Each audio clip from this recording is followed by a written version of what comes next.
Spazzy commentary and plan. Hello! Yatta! Spazzy coming right at you with another commentary. Today we're playing Kha'Zix. I haven't uploaded a video with Kha'Zix since he came out. I think I uploaded a commentary and went top with him. It was a long time ago, so I thought, hey, I played him a little bit here recently on the freaking Rift, and wow, that's a nice pull right there. Good job. And I want to throw up a little video of him because not only is he a very popular pick and has always been that, but he's also extremely fun. I have a cup of coffee. And Plant is right there. How you doing, man? All right, he's actually having a bit of sun there at the window, looking awesome as always. If I sound a little bit different, it's because all types of pollen and friggin' spores and stuff is in the air right now. Summer has approached, and we shall enjoy that. But anyways, Kha'Zix rocking flat 80 marks, quints, armor seals, magic resist per level, glyphs, or flat. I think it's flat in this case. I do a little gank here, jump, take a turret hit. He gets rather low. I get low as well. Got pots though, so no problem. Masteries. I talked about rules. Yeah, Masteries is I think I rock 2109 in this case. Those 9 points can be spent elsewhere if you want. This is actually pretty weird. He flashes away. I'm like, okay, I get away. No, Veigar flashes to secure it. But Amumu comes in, slaying on his Amumu. Slay not that confident in the jungle, but he does a decent job in this game anyways. Gonna get attacked by the Winger, who is gonna actually bring him down, but die in the course, and thus the bubble buffs leave the area. Those 9 points, you can spend them however you want. I'd like to go to utility, because what I tend to do on Kha'Zix is I tend to just farm a couple of 15 minutes, and then start doing stuffs. And that blue buff that you're gonna get is gonna get increased with this mastery page, and it's overall nice to get a bit of regen and rush that tier is what you want to do. My usual, like a standard build, would be you rush the tier. Preferably you want to back quite early and get it, like with like in any case. But if you can't, and if there's no real opportunity for you, that's no problem. Get the tier, and then look into get a brutalizer, because the damage is so increased by that. I mean, it's crazy how efficient it is, especially if you get it rather early.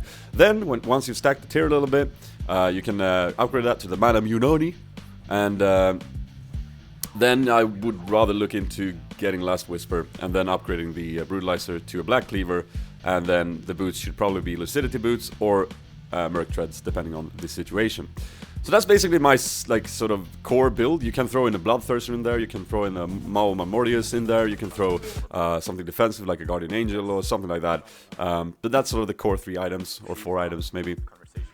But in this game, like in any game, you don't want to get stuck on an item build. You want to be flexible with your items. I try to be flexible in this game, but I realized too late that what I should have done against the Veigar, of course you want to rush the Merc Treads. You can't get anything but Merc Treads versus a Veigar.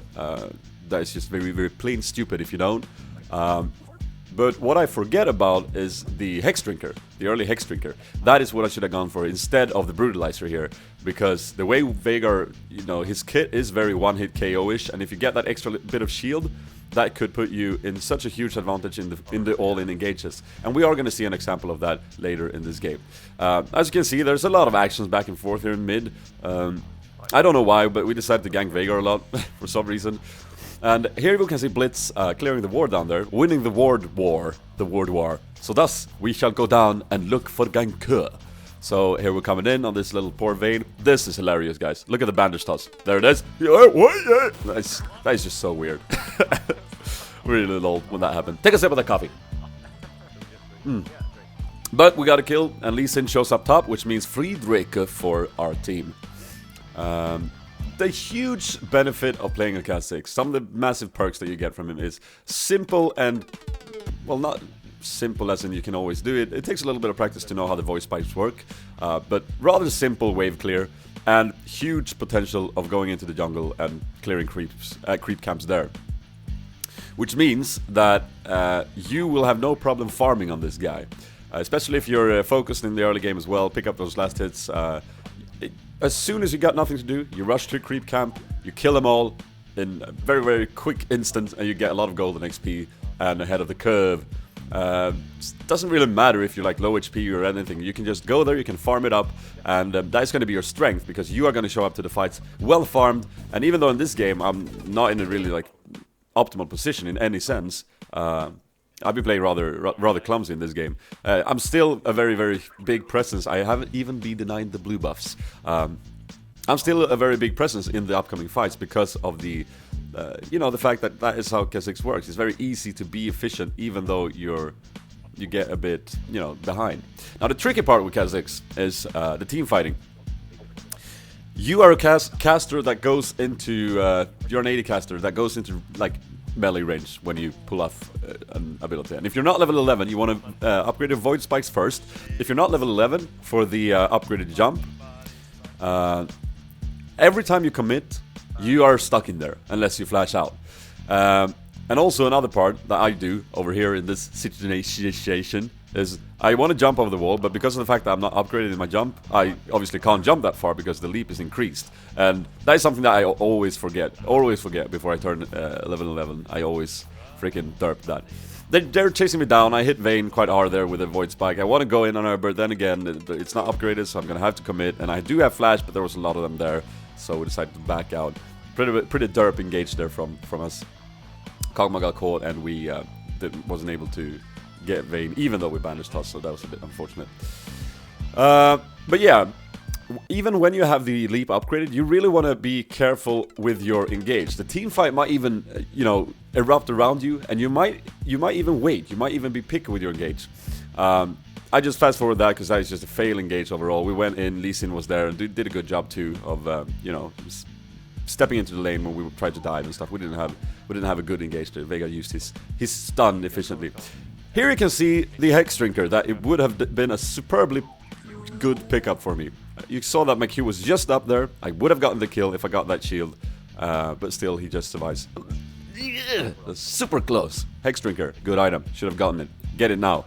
So my build in this game is a bit weird, but again, I've already explained the core build. But even when you are in a good position and the team fight erupts around you, you might want to wait. You might want to look for an opportunity where you can one-hit someone, so you know that you get reset to reposition, and all that stuff. I'm gonna do somewhat of a good example of that later in this game. Well, not professionally good, but okay. I jump on this Veigar, I kill him, and here I do something very stupid. So, looking at my cooldowns now, I use my Void Spike, that is the main damage, and it's still on cooldown, and I'm going in like a madman, and my voice is cracking up. Because I'm a bit tired today, and I've used my voice a lot in radio shows, so that you're gonna have to live with that. But as you can see there, I jumped in, and I also jumped on Lee Sin, the tankier of the targets, and just an overall bad call there. I should just not have gone in. I should have tried to poke, maybe interrupted them from doing Baron, but not go all in on the freaking Lee Sin like that with my Void Spikes on cooldown, man. That's just stupid. Take a sip of the coffee to think about what you've done. Ah, delicious. So here we look for engaged bottom.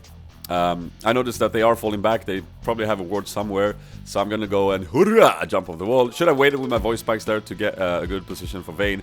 I know Amumu has ult, so this should be a kill for us if he lands it. There it is. I do my deeps, I do the attack, and I get stunned, and it's freaking close. Veigar pulls his kids off on me, and I survive. Why? Because of the Hex Drinker. So very nice, very nice. Works out in the end. And yeah, we pick up a couple of kills there. So really good, really good. Here you can see I'm freaking 100 HP, but still I'm able to go to mid, farm that, jump over the wall, take the race, farm that, and jump over here and take the wolves and come back with the start of a Last Whisper and the Man of Immune and everything. So always look for opportunities on Kha'Zix. If you're in this situation that you don't need to be anywhere else and you've fallen too low in a fight, then just freaking go and farm stuff. That's what you do. Here I'm really being careful about my positioning here. I poke Lee a little bit, I notice Fiddle coming in, so I'm gonna look for a flash engage on Veigar because he is low enough for me to kill him. So what I do, I stealth, I flash, I jump, and I've missed my Void Spikes, I think, but I still get the kill. Jump on the Fiddle, the reset is there, putting the Ignite on, get the kill, jump over the wall, Void Spike on Vayne, jump over to Lee Sin, get a freaking triple kill. Come on, get him as well, you can do it. No, he gets away. However, you are Kha'Zix, you have your leap soon up again, you shall go after him, and you shall kill him. Jump, Void Spike, dead. Where is Vladimir? Come here, you knob, I shall punish you. Wait for him to come up the pool. There's the Void Spike. Dive, and then before you get out, you want to completely fail your jump, so you can't jump over the wall and then run out so you die. Good job. That's just a round of applause for Spazzy Rooney. That's platinum place. No, but as you can see there you have the strength of Kha'Zix there. Very, very mobile. If you find the right openings, if you find the fight in your advantage where the enemies are a little bit spread out and you can one-hit their squishy targets, you are freaking golden. And that is what is so fun about this character. The resets on your E is freaking great. Usually I look to upgrade. The third upgrade is a bit situational in my opinion. Sometimes I go for the R, so I get an extra stealth. Sometimes I go for the Q, for the extra damage and range. I think in this game, I would have gone for Q, I think. Probably.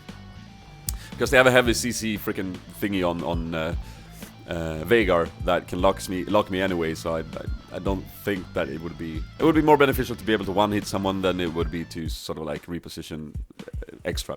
Here I wait with my leap. I want to make sure that I get him. I want to make sure that he doesn't have flash, or that he can flash over some wall that I can't follow up on. I kill him and I wait with my E once again. There's a nice pull. I could have jumped him in there, but I'm just gonna assume that he has a flash up or something, or a ghost or anything of the like, and I want to be able to catch up to him. So there was no need for me really to use the E. So you gotta be cool, man. You gotta be picking your situations with Kha'Zix, and when you do, and when you pull it off, it's freaking rewarding. Anyways, they surrender right here, guys, but I hope I was able to show you some of the strength and some of the weaknesses and some of the gameplay and mechanics around Kha'Zix. If you haven't yet picked him up, make sure you do, and if you like this commentary, hit the like button, guys. It really helps me out. You can add it to your favorite and share it on Facebook and Twitter. And if this is your first video of me you're watching, go and check out the other ones. There's tons of League of Legends content for you. Subscribe so you don't miss anything in the future. Guys, I hope you're having a blasty-roo of a Sunday, and I'll see you next time. This has been Spazzy, and I am out. Dudes!